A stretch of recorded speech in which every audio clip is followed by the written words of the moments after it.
Mga ka-airsoft, meron po tayong ititesting ngayon. Gawa po siya ni Lancer Tactical.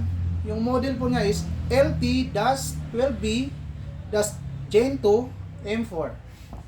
Ito po yung black version. Meron po ding tan. Ang kagandahan nito guys is electric. May kasama na siyang hard case. Ang hindi lang kasama sa kanya is yung LiPo battery and charger. Yung LiPo battery charger natin naman, ito po yun.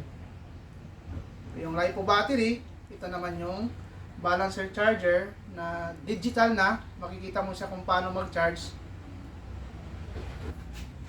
Okay, unboxing po natin.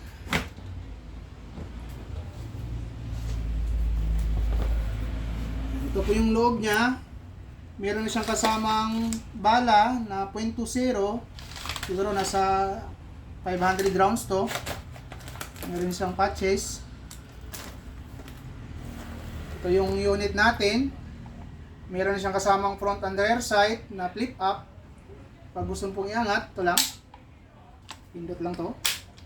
Meron na siyang forward grip na kasama. Tapos na-extend yung butt niya. Pag medyo malaki yung gagamit. Ayan. Okay guys, testing natin ngayon tong baril na to. Tingnan natin kung gaano siya kaganda. Kagandahan nito is 300 rounds na yung capacity ng magazine niya. Ayan. Okay.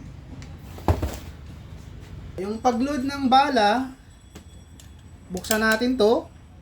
Dito sa ibabaw na to, buhos lang natin.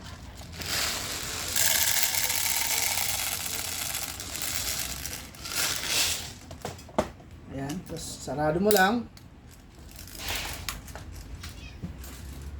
Pasok. Tapos iwawain natin to para umangat yung bala.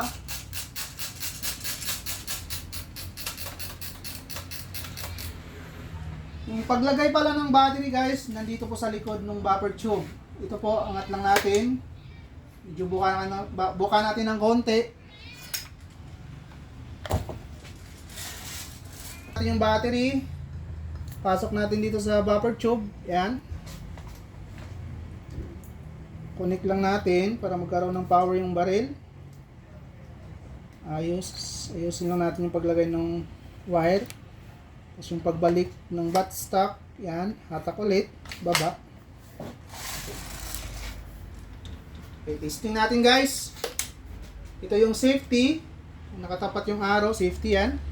Ito naman yung single. Okay, firing.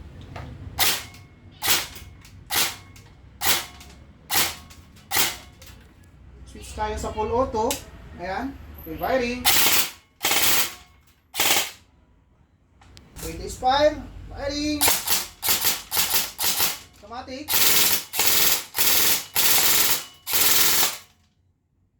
Pag napansin nyo guys na medyo nag-iiba yung tunog, ibig sabihin nun, wala nang bala yon. Kailangan nyo ng kamutin ulit. Mga 20 kamot. Yun, putok.